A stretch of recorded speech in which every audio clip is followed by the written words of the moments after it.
Okay, I want to talk about the difference between true flat sloyd bevel and a hollow grind bevel. Your Mora knives have a true flat bevel. That's this. That's that part right there that's in the light there. Now, a lot of the makers of knives tend to do let's get the bevel in the same way, a hollow grind bevel, which, depending on how much the knife has been used, can be difficult to see. And really what you're looking for is if it looks like there's a track at the front and at the back that flash in the same amount, and then you see those scratch marks right there in the middle, that's a sign that we have this hollow grind bevel here, which looks like this.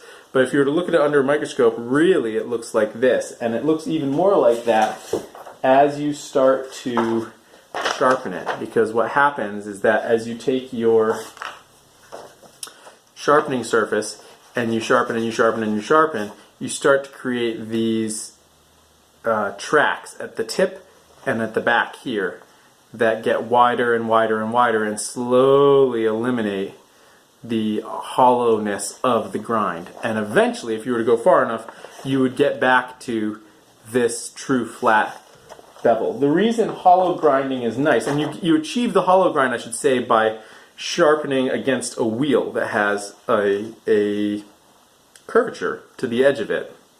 I don't know how Mora achieves the truly flat grind in a factory setting, probably a flat belt or something. But this is easy to maintain using a flat sharpening surface. This is even easier to maintain because instead of removing metal from this entire bit, you're only removing metal from this and this here, which slowly gets wider and wider as you sharpen. But we're talking course of months, many, many sharpenings. You'll gradually get wider, which means that a hollow grind knife, all else being equal, is faster and easier to sharpen than a true flat grind knife, which is one of the ways that knives from people like Matt White or Reed Schwartz are easier to maintain than a Mora is. This hollow grind also means that you are that much farther away from getting to that the more convex bevel that I was talking about in the edges, the edge geometry and bevel geometry video.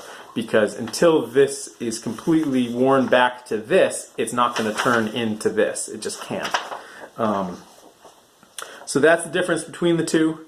And in general, you sharpen them exactly the same way. The hollow grind is just going to be faster to sharpen because you're removing less steel, and so it just happens really fast.